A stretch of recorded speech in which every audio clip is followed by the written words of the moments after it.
How's it going, everybody? Welcome to another episode of the James Loud Podcast. Today, my guest is Neil from Chronic Culture in San Francisco. Neil's part of a lot of other things, but Chronic Culture is the main thing right now. How you doing, Neil? I'm good, man. How are you? Thanks for having me. So, Chronic Culture, tell us a little bit about it. Cool. So Chronic Culture was started about a year and a half ago. It's a events, media, and consulting company. We're based out of San Francisco. We have a cool little spot in downtown.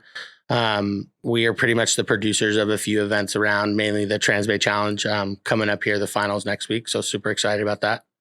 Awesome. Yeah, you host all kinds of awesome events. It's a multi-use space because I've gone to 3 or 4 different events now, I think there. And you cook downstairs, so you make these awesome smash burgers, maybe the best smash burger I've ever had. Oh, wow. So that's big from you. Yeah. And I think the trick with the smash burger is that you got to eat them really hot and fresh. Right when they come off, when they're crispy, that's what you want. Crispy, ooey, and gooey. You've probably made a couple thousand. I've made a few. But yeah, we have this really cool spot in downtown San Francisco. It's our office headquarters. Yeah. And a couple times a month we open it up.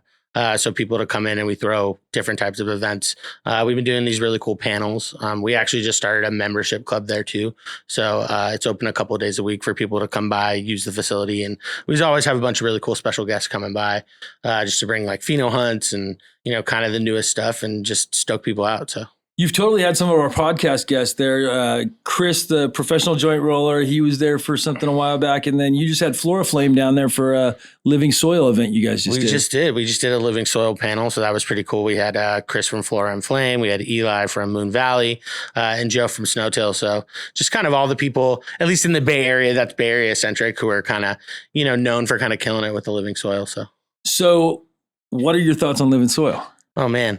He just busted out, huh? Let's do it. I've seen a lot of really great Living Soil weed. I think there's a lot of people who talk different controversies against it and stuff. I mean, for me, am I saying it's like the weed that I want to smoke all the time? I mean, I enjoy it, but I enjoy smoking, like you said before we were talking, you showed us some stuff that was salt-based. I mean, it was pretty good weed. To me, it's kind of just, I really appreciate like the sustainable, farming methods that they use and stuff like that, kind of, with the ecosystem and, just being kind of like that pureness of the Living Soil. But to me, as long as it smells good and tastes good, that's what really matters to me.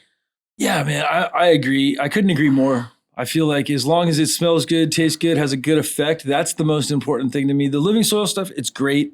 These guys going no-till Living Soil, all these things. It's like at the end of the day, as long as it tastes amazing, that's what counts. Yeah. I like eating organic vegetables. And, sure. And I like, organic inputs. Sure. So. I think a lot of people are, the thing that I see with the Living Soil is one of the stuff that I think it's missing from the, the salty weed. It's sticky, it's blingy, it's nice. I'm having a lot of trouble finding sticky weed these days. I mean, back in the day, where's the football? Totally. And now it's like, I can't really find that anywhere. So the champagne back in the day, it was always the stickiest is sticky. That stuff, you could take a bud and you could stick it. I remember we used to stick it on the window. Sure. You would stick it to the window and it would stay. You don't see bud like that anymore. Yeah, it's, even the best stuff, it's very rare that you would find something that's that sticky. I feel like once the facility started going over 100 lights and getting really big, and obviously there's, the ability to have to stay cost conscious. I totally understand. Yeah. Where are you at with where the nutrients are these days? I mean, what is your desired input? Again, I think there's a bunch of good stuff out there. I mean, I think like Cutting Edge makes some really good stuff. I'm super happy with Cutting Edge. Frontline, they make some good products. I think as far as like for salts, sure. And I'm totally okay with salt grown in cocoa if you do it correctly. And sure. I think the Synganic guys that are going Synganic, I think that's awesome too. And I think flushing is important. Sure. But there's all those different things, not pushing your plants too hard to try to get a huge yield. Sure. I think that takes away from the quality. Well, I think that was the fad. That was about 2 years ago. Yeah. Everybody just started pumping their stuff. And I'd go into some of these facilities because, I've been in a lot of places. Yeah. And I mean, man, you would see things like the size of your arm and you'd be bragging about 5 pounds of light. Yeah. And you just look at it and you just be like, yeah, I don't know. That just looks really hard to sell. So, I mean, if you do the math, if you get $2,000 on, pound and a half light weed versus, $1,000 on, 3 pounds of weed. Yeah. It's less weed, easier to sell. So I kind of don't really understand where some of these people's heads are, but some of those facilities that I've seen that were kind of moving in that direction have kind of steered back, because I think that was kind of the effect that was happening. It was really hard for them to sell it. It was just too much weed. For sure. And so many people dropped off because they couldn't grow good enough. Sure. Yeah, so many people. Yeah. Lots. And it's not just that, because there was some really great facilities. Gold Seal, they did good work. Sure. I feel like their Congo was some of the best I've ever had. Yeah, when I was over there, we were doing a really great job. I mean, the Congo is obviously one of the favorites. We had a bunch of other genetics that we were always playing with, because, my philosophy is when you're a brand, it's not, obviously there's some strains that define you, but, play around, look, search, always pheno hunting, always look for different things, and always let the consumers kind of give you the feedback. So, yeah. And it's an interesting market, because we're still in that phase where we got the top 40s, where it's like the music industry, you get your top 40s, what's popular right now. And then leaning towards also having some stable varieties and staples that you'll have forever, like the guys that are producing Skittles on a regular basis. I mean, Sure. That's one that I don't see that going away anytime soon. I would love to see OG become a staple again for a lot of people. Me too. Sour Diesel's another one. Josh Freeman is doing some sour work, and I feel like we need to get him into metric and Sure. get that sour on a regular basis. I feel like the world needs things like that. Yeah, I mean, when I was doing some buying for dispensaries, as the 2018 kind of, came in and the switch, there were still those brands that had that, but now it's kind of like garnered over to, like, you kind of see it consistently with a lot of the outdoor brands. Right. They kind of keep that in their rotation and do some sort of that stuff. But the indoor people, not so much. I think mainly just because of the timing on it. But Right. you have those select few people that I think are still looking for that, finding it, and trying to grow that and bring it to the market. Because again, like, I just really feel like, I've been to a lot of facilities, and obviously when you go there, you have the lemon cherries and the runts and stuff like that to kind of what keeps people going.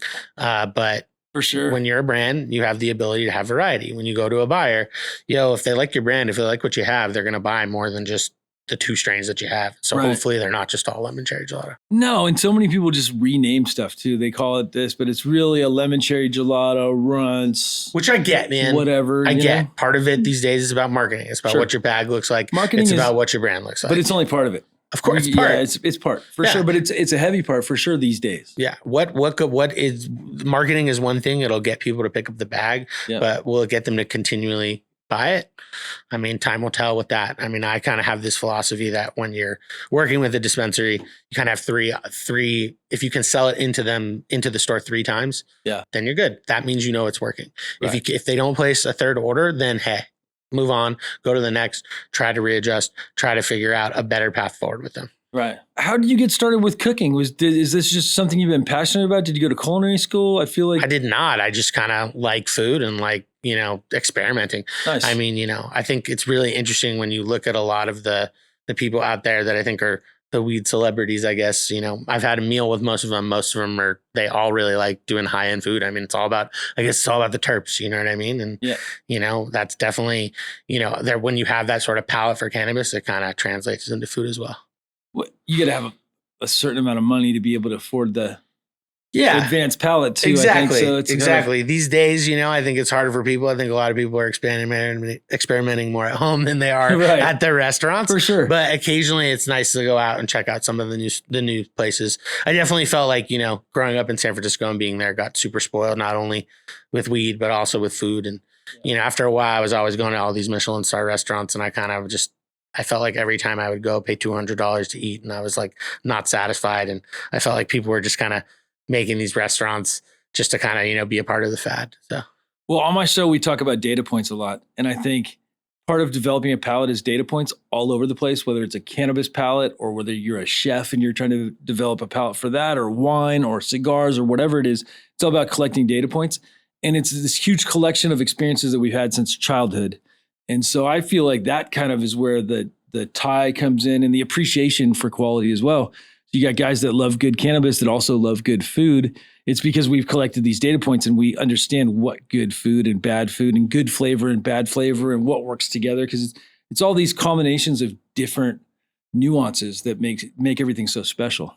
yeah, we were talking actually about that a little before we started, on like good cannabis and like, is there have you ever really had bad weed? And I mean, me growing up in San Francisco, starting to smoke at like 15 years old, there's always good weed around every time. I mean, we would have a guy down the block, you knock on the door, you'd be like, hey, I want an ounce. They pass an ounce through. And it was always good weed. So I was pretty spoiled. I was never like smoking hay or anything like that. But you were telling me. Definitely since the 60s. In San Francisco. Exactly. But I saw the hay weed. I saw the brown weed. We had everything. And I was in the East Bay.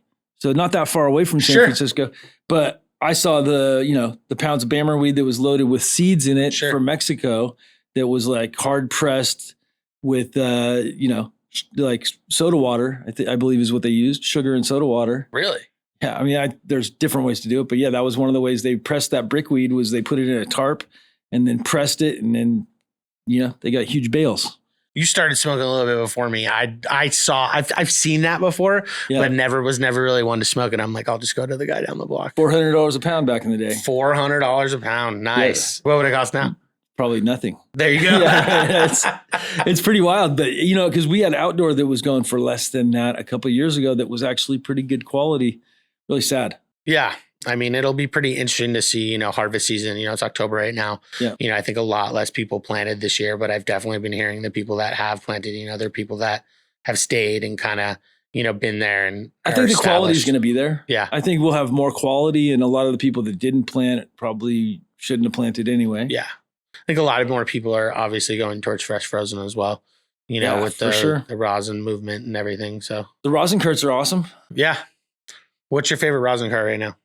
So Jetty, I don't know if you know the guys from Jetty. I do. They have a rosin cart. They have a couple different ones, but their cart, I believe it's a rosin cart. It was a sativa. It was really uplifting, and I can't remember. Nate came on the show and he gave me one of the carts, and it was just pretty spectacular. Nice. And also Sam from Rosin Tech, he has they have a pen that came in there. They do. They have a great pen. Their pen is really good. I don't even have them and Arcata X. I've tried a couple of their pens. They just swept the Emerald Cup. So, nice. But their stuff's pretty good. These ones from Rosin Tech, it's in my pocket. Nice. The ABVs. Yeah, these are great, dude. Those are real good. What flavor is that? I don't even know, but it tastes super gassy and delicious. Nice. Let me try. So you just got over COVID about 3 weeks ago, 2 weeks ago? Yeah. About a month ago. Yeah. And then your wife just got COVID a couple days ago. Yeah, but she'll be okay. She'll be okay. It's luckily not as bad as it used to be. For the No. It's just a lot of aches, a lot of pains, and just like kind of just have to chill and sit in bed. So anytime that happens, I just stop smoking. Anytime I get sick, I stop smoking. I have a lot of friends who power through it, and it makes them sick but it makes them sick for longer. Yeah. I'm just like, they can't put it down. So, it's like, I think they're, obviously weed is not addictive, but I definitely think it is. Well, switching over to edibles or something like that. I mean, I'm not really into edibles. It doesn't give me the same effect. It's not that I don't like them every once in a while, but it's just not my day-to-day sort of thing. Like edibles do a different thing to me. I don't take edibles. They get me super paranoid. Yeah. They get me ripped. Super paranoid. So everybody's like, oh, I'm a big dude. Oh, you could probably take like, 500 milligrams of edibles. And no, I know this. Nope. It's the small little 10, girls that eat 500 milligrams. Yeah, me too. I'm good with 10. Like 10 milligrams is fine. We never counted milligrams back in the day. So we'd make these super strong brownies or super strong whatever. And you'd probably be eating 200 or 300 milligrams. One time I ate a brownie. This is a great story. One time I ate a brownie. Obviously we didn't know what was in it, right? So I'm sitting there and I then I just start getting super paranoid. I think that, this is when I was like selling weed and, I had packs and stuff like that. And I was like, oh shit, the FBI is coming to get me. This is all bad. Then I get a knock on the door and it was a dude that I sold a lot of weed with, right? And he brings a new guy over I'd never met, right? And the guy starts asking me some questions and I just freak out. I'm just like, yo, dude. Are you a cop? Freak out. My buddy who I've been selling weed with for 5 years just looking at me like, dude, what is going on? And then finally I tell him what's going on. Super nice guy. Takes the guy away, helps me get all the weed out of the house, brings it over to his house. He's like, just chill out. Don't do anything. Hang out. It literally took me 2 days to become sane. Wow. Well, because back in you had no idea. I could have been 1,500 milligrams in it. You never know. Totally. Yeah, we just didn't know. Yeah, I think that's one of the great things about legalization is the dosing and the testing. Yeah, awareness is so huge now. Sure, it's like we're so aware of what we're putting in our bodies to a degree, especially with milligram doses on edibles.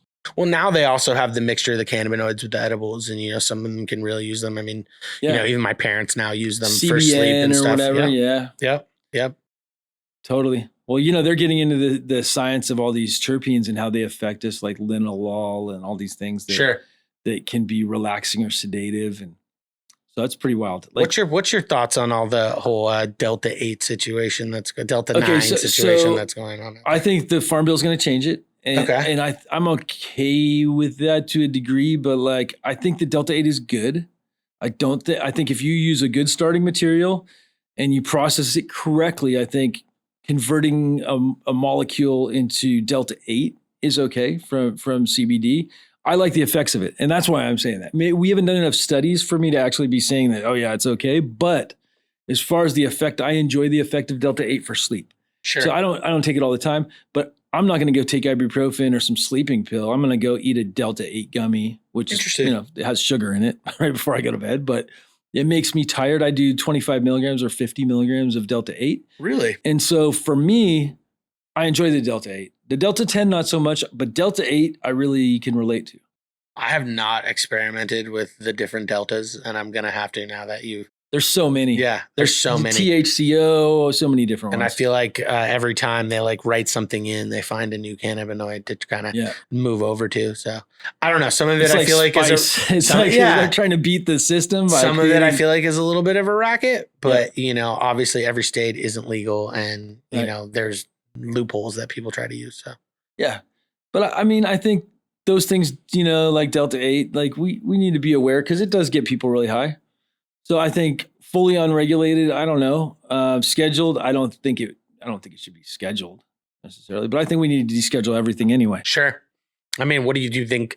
I mean, with the latest, recommendation from the DEA to make it Schedule 2. So the Schedule 3. Schedule 3. They're talking about moving it to Schedule 3. I think honestly, the move is to deschedule, not reschedule. Well, of course. So I mean, rescheduling it to 3 makes it what? Medical, right? And I mean, look, there's so much money. There's so many people and money that's infused in the cannabis industry now that obviously I think even if it does get descheduled, it's not going to like put it on a terrible path moving forward. Right. I think it'll open the doors for certain things that maybe we won't, and put a couple roadblocks up for certain things. Sure. But I'm voting on just completely descheduling. I mean, if that happened, I think that'd be pretty interesting as well. Well, we don't schedule alcohol or tobacco. Yeah. They're controlled substances, but they're not scheduled. Sure. Which is where I think cannabis should be. Sure. In fact, it's a bunch safer. It's a lot safer than tobacco. It's a lot safer than alcohol. Yeah. As far as for health. Sure. I mean, I personally, I'll drink every now and then, have some wine. If I'm going to drink, it's because I'm going to party and go out. But I mean, cannabis is pretty much my go-to. Like we all get together, me and a group of friends, and they always bring wine, and there's like 4 of us, and they always leave a glass out for me because they know he's just going to go smoke weed. Yeah. What do you think about Governor Newsom vetoing the bill on psychedelics? I mean, I believe that the way he put it is that it didn't have enough written in there about, how to properly use it and how to properly, I hate using the word police, but to manage it in a certain sense. And I agree with that. I mean, he also vetoed, the cannabis cafe bill. And I mean, if you look at that, I mean, I think that would be a really great thing. But, looking at that bill with a fine tooth comb, which I have, because I was super interested in that, totally. There needs to be a few things adjusted to it, I think, to actually make it viable for people. Mm-hmm. Like, I don't know if people know this, but, the person who wrote it, he was writing it with San Francisco in mind. But if you actually looked at San Francisco's laws and the way that it's all put together, it's actually not possible. Yeah. So, I think there were a lot of things about it that, I was super in favor of, but a few things that I think the governor looked at and he was like, hey, mainly, and I agree with him, the smoking indoors, and, I completely understand. Yeah. But, we have the rights to be able to, at least the cities have to be able to make those decisions. I mean, San Francisco has, lounges that exist. I mean, Wingtip allows smoking. Really? Because it's a private club. Because it's a private club. So I feel like that model could be converted over to cannabis very easily. And if we're going to allow it for tobacco, why not allow it for whatever? Of course.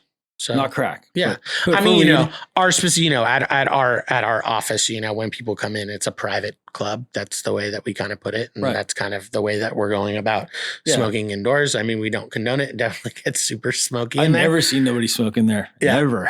Like, yeah. But yeah, I mean, it'll be pretty interesting, I think with all the bills that are coming up, and there was the other bill, at the cannabis packaging, which I was super happy that got vetoed. I think a lot of people were. I think that would have put some handcuffs on a lot of these brands. And, I think the governor said it right. It was going to make a lot of these smaller cannabis brands have to spend a lot of money to rebrand. Yeah. So, which would have been, the case. Yeah. But also it's just like completely changing something that's already kind of messed up. Sure. To begin with. So to throw another, I guess coal on the fire there, I just think it would have been terrible. Right. Well, let's dive into your history, man. I think everyone would love to hear a little bit about your history, how you got involved with cannabis. When did you start smoking?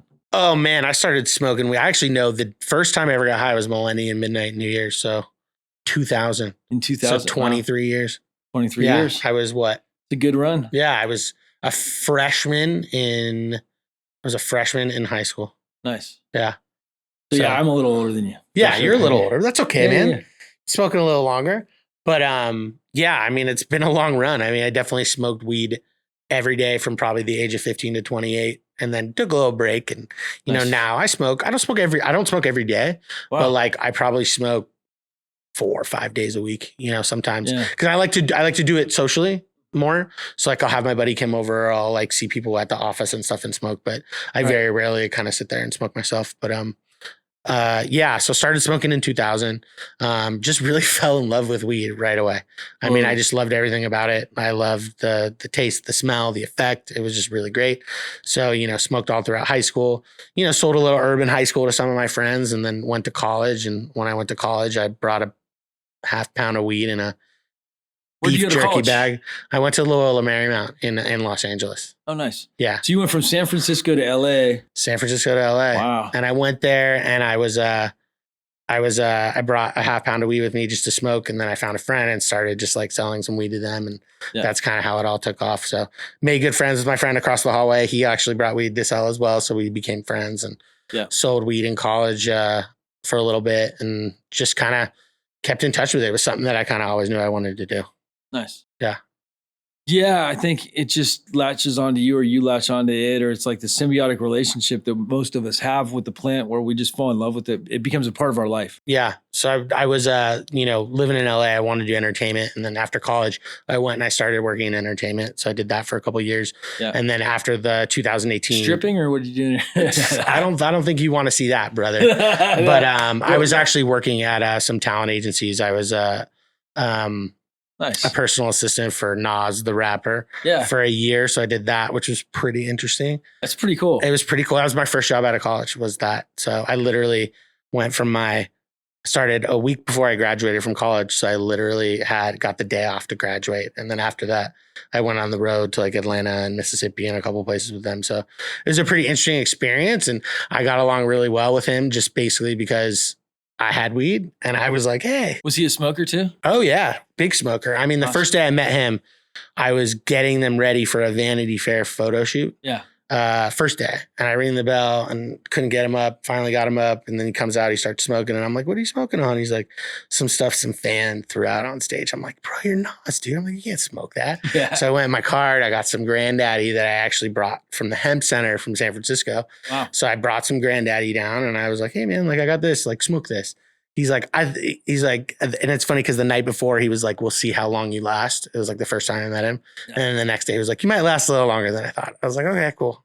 So that's what the plant does. You know what I mean? Totally. Yeah. So, so the San Francisco, dude, that's where burner guys start, right? Yeah. I used to buy weed at the hemp center, and he was the bud tender there. So I always remember seeing him behind there and getting weed from him. Totally. So it's pretty interesting to see where it's all come. It's all incestuous, the whole industry. Very much. Yeah. But the hemp center, dude, it was one of the coolest spots, man. It was like a place that you could sit, you could smoke. It was like super close to my house. You would roll in. They would have, the jars with the the bulk weed deli style. You could buy as much as you want. You know, they had the edibles, everything you want, and you had a place where you could sit and you could smoke. And Totally. you know, it was no frills. And you know, you would look through the window and you see this little ray of light. But they had good weed. They had great weed. They had, I remember they always had Trainwreck. They always had good Platinum OG. They always had good Granddaddy, Purple Urkel. Yeah. Oh God, Maui Wowie. They always kind of, and then they always Hawaiian had Snow. They had that Hawaiian Snow. They had some, yeah. They totally did. So I remember I was 1084 was my patient number. And you, after a while, you walk in, you just say your patient number and they let you walk in the back. Totally. So that was a dope place. And that's the thing, you know, about how it used, I think it used to be at clubs, you know, because I've had my medical card since, Jesus, 2003, I think. Yeah. So, I mean, I very early, I mean, I had like, you know, did you get yours in the city or did you come out to Oakland on the third floor? I got mine in LA.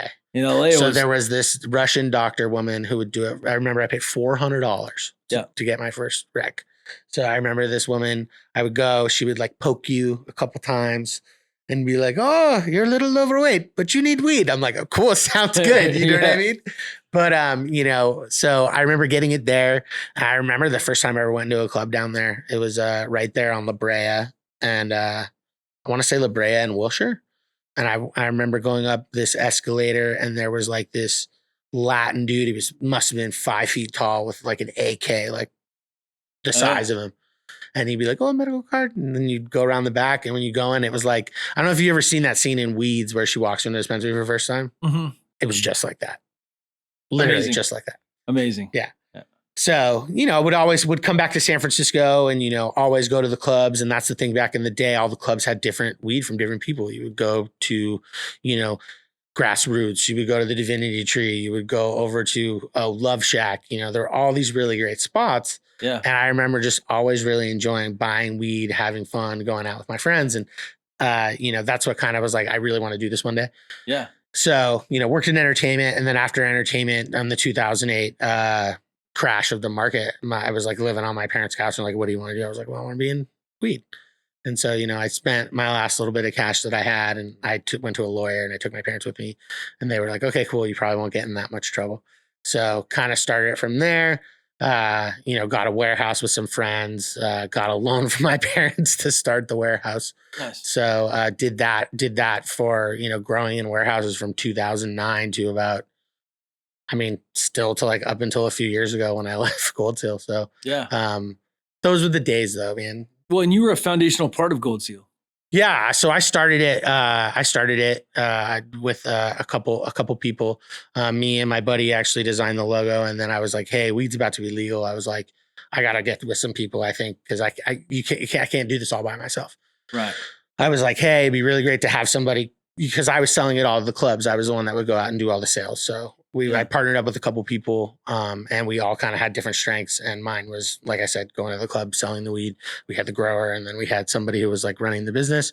Yeah. So, you know, I was super proud of that. You know, we were one of the first people to be, you know, on the shelves in San Francisco branded. I remember I would like be super insistent about it. And then as 2018 came, we were one of the first people that were licensed and ready. And that's kind of when everything broke loose and we just hit the ground running. So we were doing pretty well. You know, there were a few things that happened, you know, some things happen that are acts of God and, you know, sometimes that happens and you even want to point at people to like act like it's their fault, even though it was God that made it happen. Right. But after a while, man, you know, we just weren't getting along as partners and, you know, that happens in this industry and in every industry. And it was time for me to leave. So I ended up leaving, but well, let's talk a little bit about Gold Seal and the Red Congo. Sure. I think that was their claim to fame to a degree. Sure. You know, really put them on the map in San Francisco because not a lot of people wanted to grow a long flowering, you know, a plant that had an open bud structure, you know, type product for the market. And so how did that come about? As far as Red Congo, I would say I have a love-hate relationship with that strain. Look, from a sales point of view, very easy to sell. People really liked it. Yeah. I mean, it wasn't always my smoke because it was a little bit more racy and something that I didn't really like. I was more of like the indica smoker.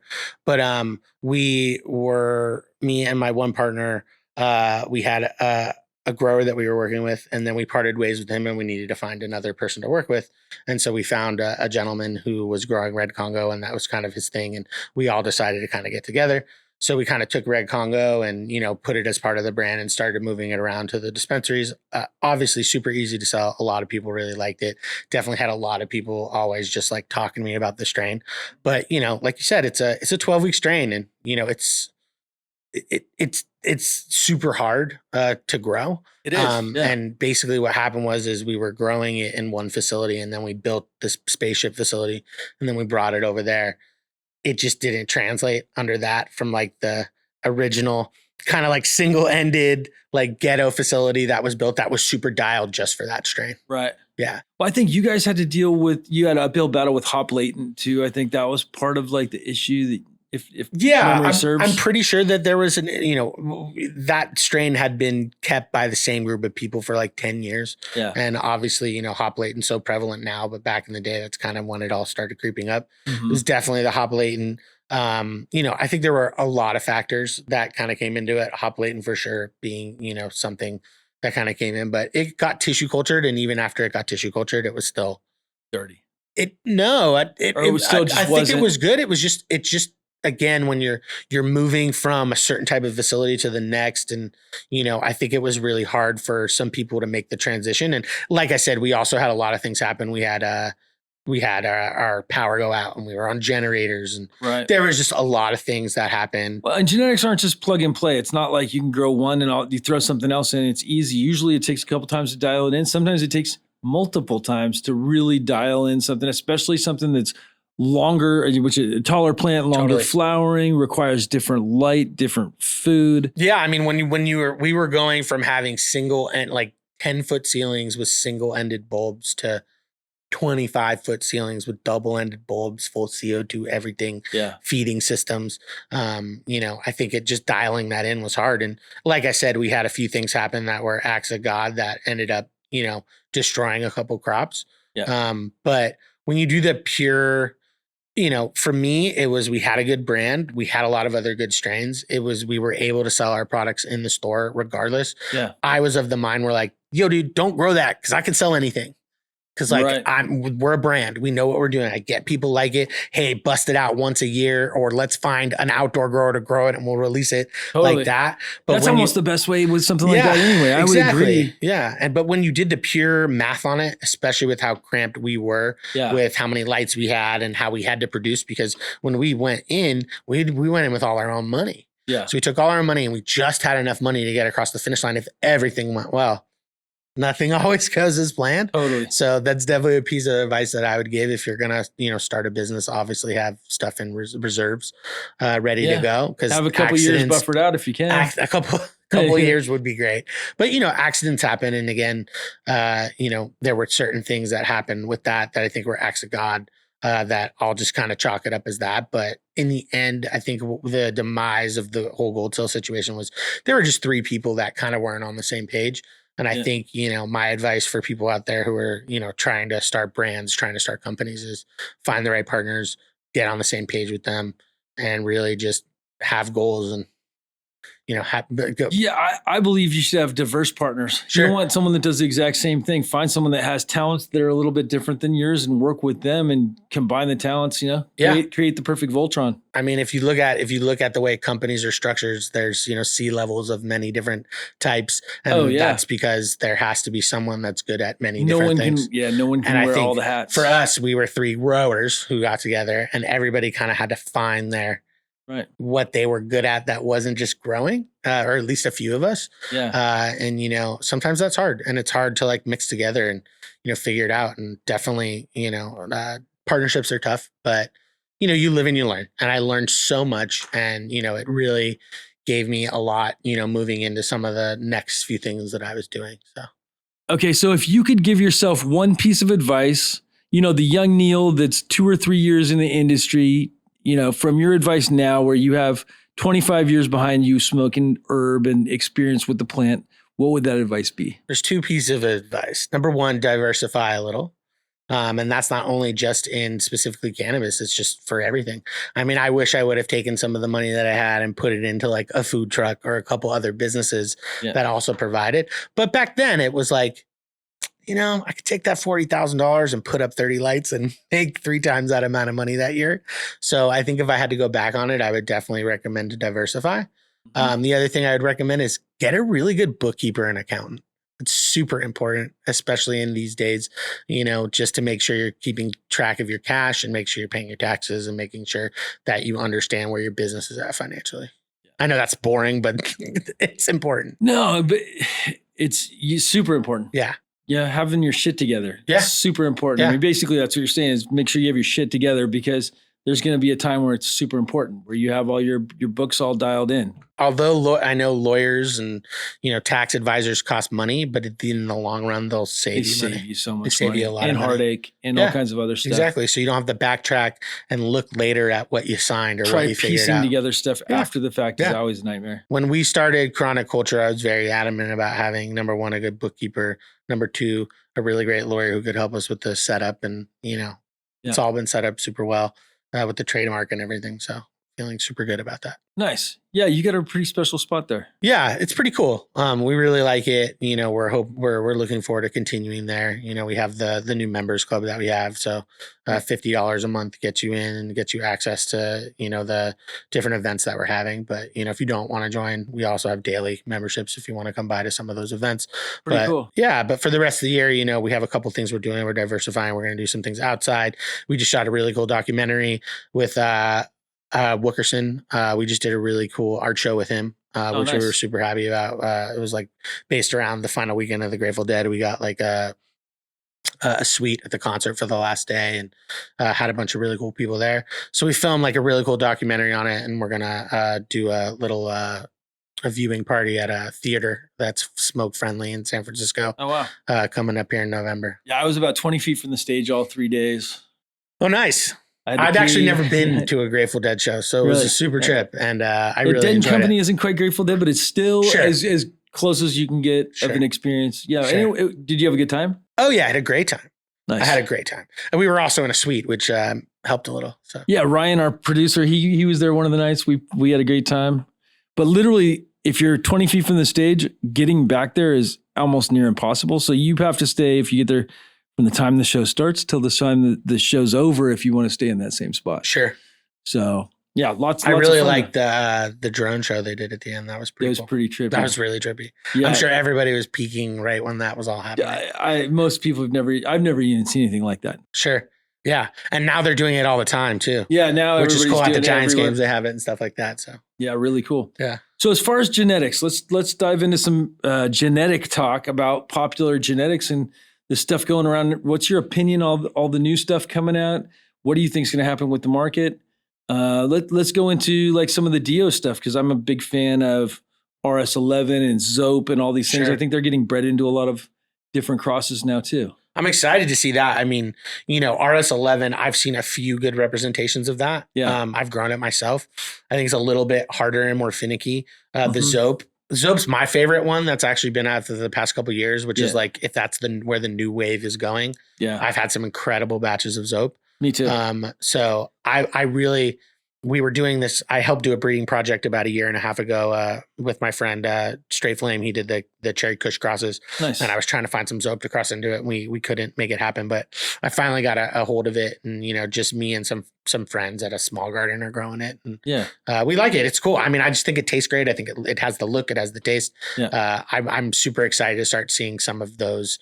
I think it's less finicky than like RS11 because I'll be honest, the original batches of RS11 that were coming out were super fire. Some of the best weed I've ever seen in my whole life, as far as they took the time to grade every single bud in the bags that were going around. Sure. And this is before like it hit the whole rec scene. Before they sold the clone and now everybody had it. This was way before. This was when the original batches were coming out. You open the bag and it almost had like a light pink tint to it, and it smelled like it smelled like ice cream a little bit, but like it smelled sherbety, ice creamish, like you were coming right out of, like it smelled like a Cold Stone when you opened the bag. And the buds were a little bit gassy, but like it had the perfect shape. They graded everything. It was some of the most amazing stuff. And it kind of changed. I think we were going stagnant with all the gelato stuff, and then that popped. Sure. So it was really interesting. I only saw a few of those packs from the early days, but Yeah. then most of the stuff I saw was out of the commercial production facilities. And they weren't the They same. weren't great. And even the Zope, like I've seen lately some Zope that's been all right, but Yeah. as we were talking about, it's on the cultivator, their inputs, how they do it. I mean, Totally. not every, a lot of these bigger grows, see what's been coming down from the culture. I think, Just because you have good genetics doesn't mean it's going to come out good. of course not. And I think a lot of, it's important because it's the starting point, right? So if you don't have good genetics, you're definitely not going to have good weed. But just because you have good genetics it doesn't guarantee anything. But LA, if we talk about Zope coming out of LA, I was seeing some Zope coming out of LA that was ridiculous. Nice. And that was sticky. That was pretty sticky, Sure. actually. I saw some pretty sticky Zope, when it comes. Did you see like some of the wizardry basses and stuff that were coming from them? some of their That's rounds. probably one of the ones that were looking like that good. Yeah. Yeah. I've been starting I've been starting to see a lot of it recently, and some hits and misses, but I'm super excited. I've seen a few of the crosses, from Dio. I've seen that to start to come out. And a friend of mine was doing some, runs for him and seeing some of it. And nice. Some of it they're just all different sorts of smells and things coming out. Dio does a really good job of just diversifying and working with the plant. Yeah. I think he's really passionate about it, really cares about it. Yeah. And, money comes when you're passionate about things. And I think that's kind of how he rolls. For sure. Yeah. Yeah. I think that's the best way to approach life in general is do whatever you're passionate about. Sure. Yeah. I mean, what are you seeing as far as like the next wave of flavors? Cause I mean, obviously there's, the candy, which I get, dude, don't get me wrong, man. I like smoking that stuff. Hey, we were looking at Piff. Yeah. And we were looking at Black Cuban Haze just a little bit ago. We were. And I mean, I like that stuff. I think it serves a purpose. It has its place. I don't know on a commercial level. I don't know about it, but like I get excited about that stuff. Of course. I get excited about bringing back some of the old things. But I believe blending the old with the new, I think a lot more of that's going to go on. I mean, I think we need to get out of the gelato phase because what's happened is we've really bottlenecked ourselves into these gelato crosses. And not that there's anything wrong with the gelato crosses, and it's what's popular right now. But I think we need to break away from that a little bit and get into some of the other flavors because cannabis is so diverse. It's more diverse than any other plant on the planet. Sure. As far as cultivated plants. But and the market isn't necessarily the market that diverse. isn't as diverse as the plant is. Yeah. And so there's all these other different directions we could go. I would love to get into more of the savory stuff a little bit, even though I like Skittles. Sure. I have no problem with the candy and the desserts and all that stuff, but I do like some of the savory. I do like some of the real heady stuff too. I'd love to find some good OG. Yeah. I mean, the only good OG that I've seen in the past few years was that I'll give it to Elephant's Growth, although it's super expensive. Nice. I mean, it was some really good SFV OG. Yeah. So Brian from Vital came down on the show and he brought me some OG that was fire. I love Brian. He's great. Really good. Yeah. Yeah. Well, I got to call Brian. I might call you for something. Yeah. I'm going to hit you up after this on Instagram. Down, and he had a big old smile on his face with the OG and it was good. It was, great. And you don't see OG a lot anymore. And I'd love to, it's going to make a comeback, but I feel like OG is one of those ones that comes up and down and up and down. It'll always be there. I'd love to see sour. And the thing is like what I feel about like Chem 91 and sour diesel, and we might not see these things a lot, but what we will see is these expressions popping up with new crosses and new genetics. And that's kind of what I get excited about is like, okay, so how can we get a Chem 91 that has that burnt rubber smell that's something that the market could appreciate. Yeah. I mean, look, when I got my med card, it was in LA. Yeah. And LA in 2003, 2004 was all OG. All OG. You had 20 different OGs in some of the spots. Everywhere. I used to live a block away from the spot and I knew the owner pretty well and he was an arrogant motherfucker. And I would be like, hey man, how are you doing today? He's like, I got 20 OGs on the board. How do you think I feel? I'm like, okay, bro, cool. Yeah, let's calm down. But like, man, if you want to talk OG, like the best OGs I ever had, when I lived in LA, I would drive across town. I would go to Malibu. And there was Green Angel of Malibu. I don't know if you ever went there, but it was on the PCH. Yeah. So you would go in there, they would have all the 91 crosses. Wow. 91 Malibu Chem, 91 Pure Kush, just like, I mean, dude, I would drive. I mean, this was LA where there were freaking tons of dispensaries. Yeah. I mean, more, it was like 70, 80. Wow. But like the best, I mean, dude, I remember paying 100. Yeah. I paid 100 for an eighth before. I mean, the best, I would go there to buy my weed. And then that spot down the corner that I used to live from had great OGs. Yeah. Used to have the planetary OGs like the Mars, the Venus. Oh yeah. And Mars was fire, Yeah. dude. It was so good. But Mars, like you can't find any of that anymore. Like literally. And it's like, you know, if we get into LA, I guarantee you, Cali Kush Farms, Josh DOG, they're doing OGs because Josh has a huge library Sure. of it. Terraform probably has some, just to name a few guys in LA that have some fire. Cannabis Brothers definitely have some yeah, OGs. I haven't seen that. I haven't seen them in a while. I talk to them pretty regularly. Yeah. They're good dudes. Fucking, they're working on some OGs. We were doing some stuff together. Where's like the White Fire too?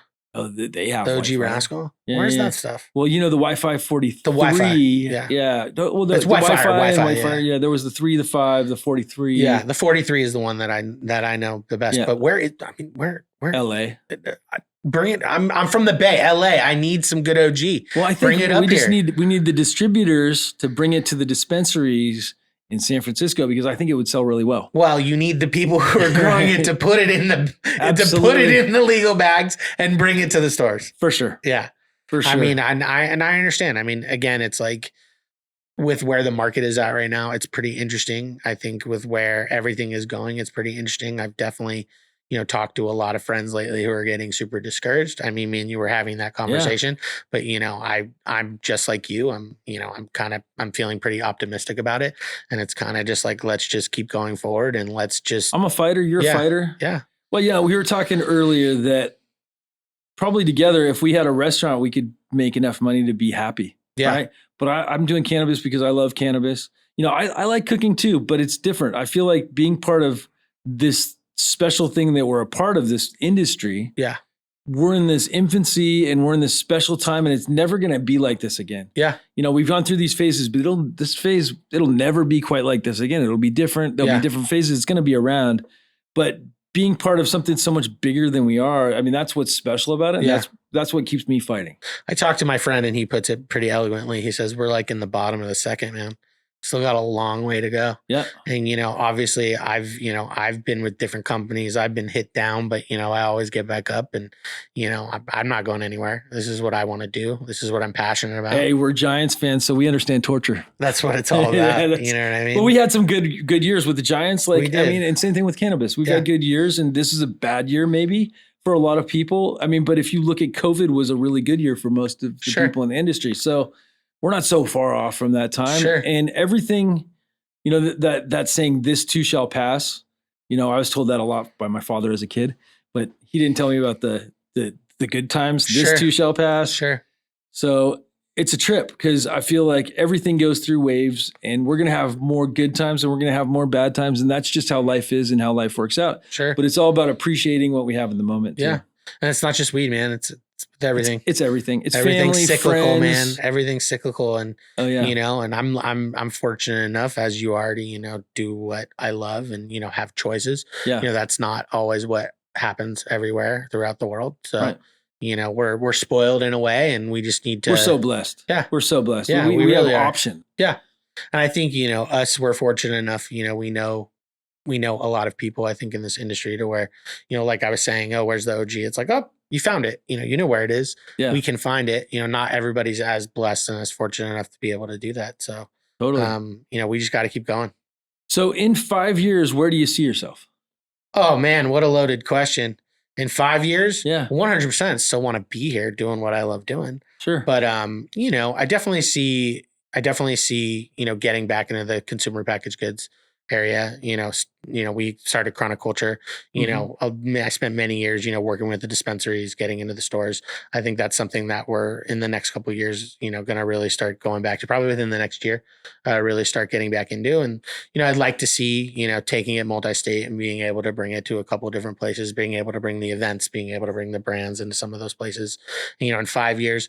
I always never really thought of, when I started Gold Till, it was like, hey, what's your exit plan? And I'm like, I don't really have one because I want to continue to do that.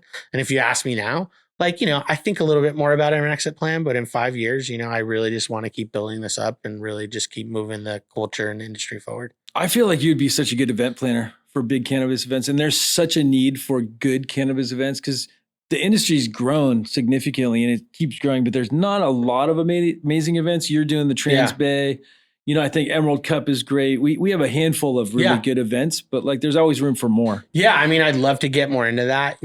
I definitely really miss working with the plant though. Yeah. I mean, I'm not like I don't have a grow, which it makes me a little anxious because I've always had one. Right. So and being able to, I think, work. I always had such a love for genetics. So being able to work on that type of stuff with my friends and my time that I had with Compound and working with them, and I learned so much. That's where we met. That's where me and you Compound, met.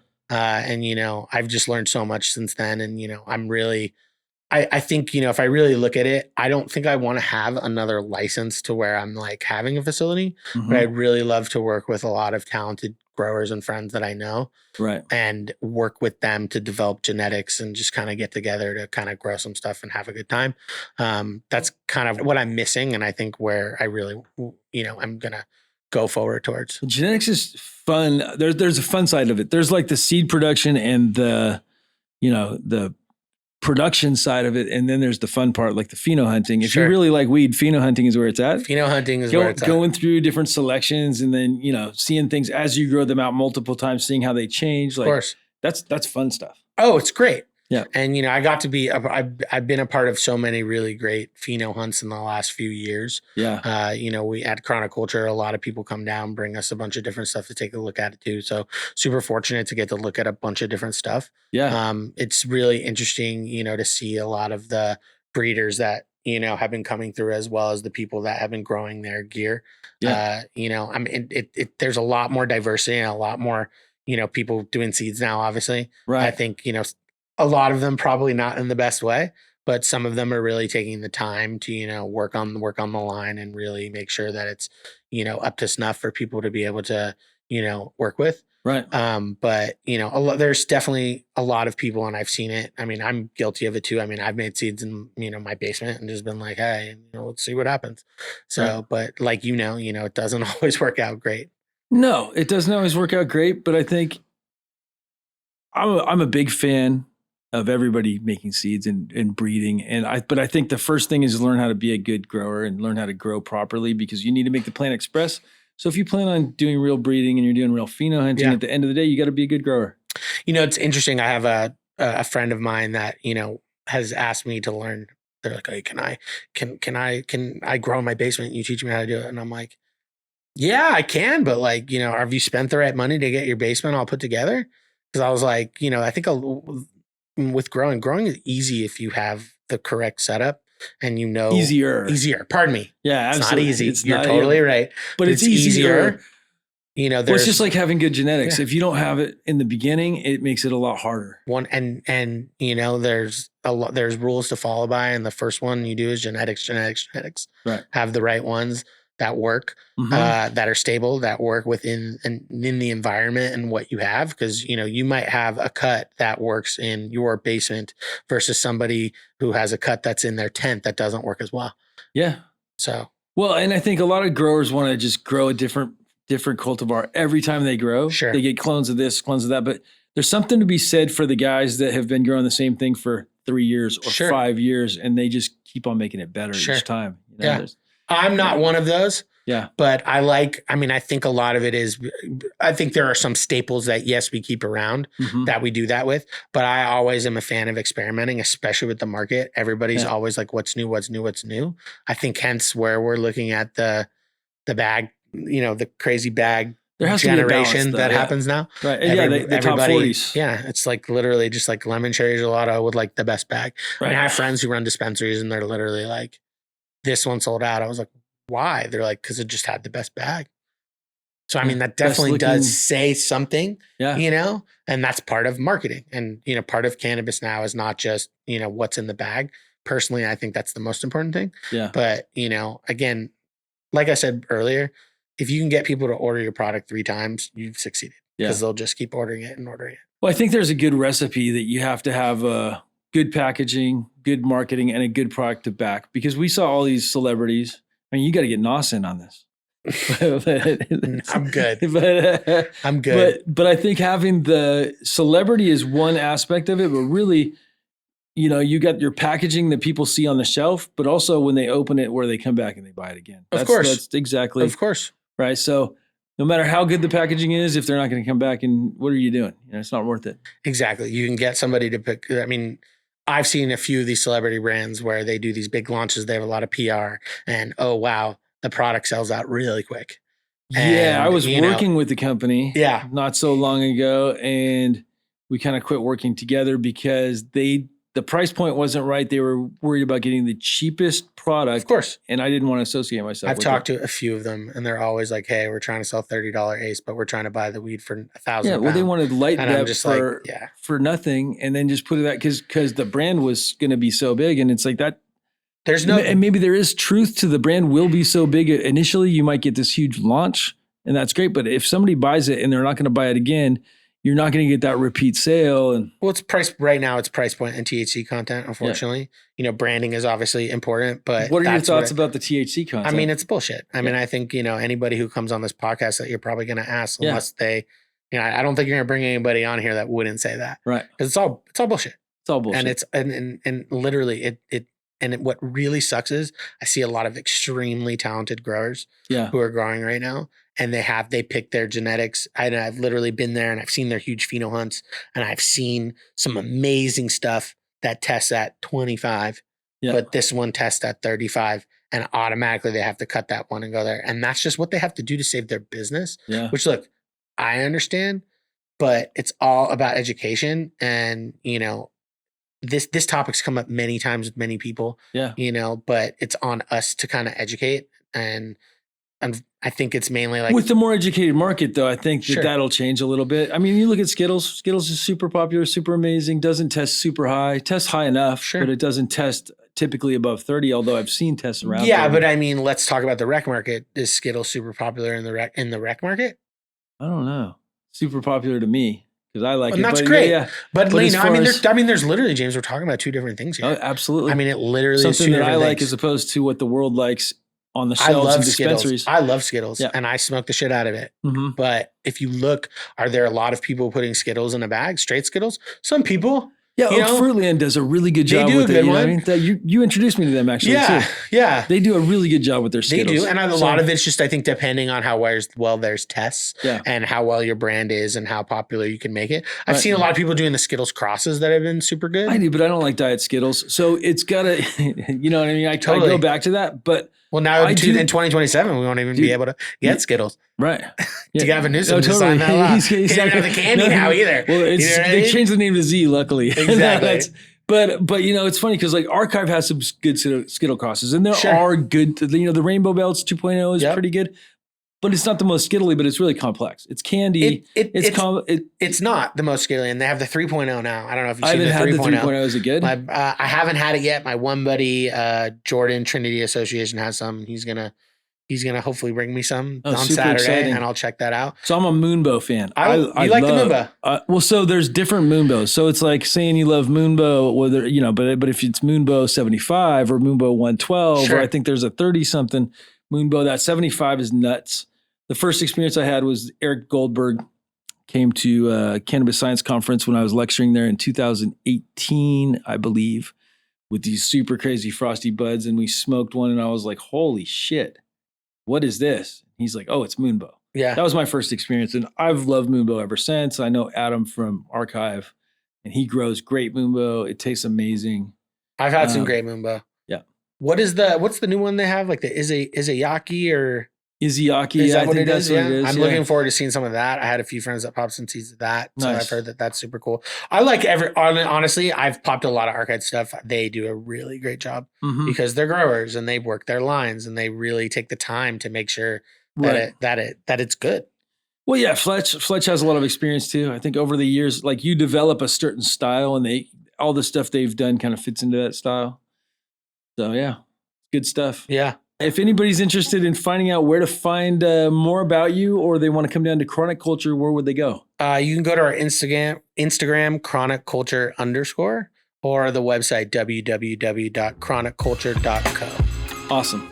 Thanks, James. Thank you so much for coming on. Appreciate you having me, brother. Yeah, I'll see you at one of the events soon. My man, thank you. Cheers.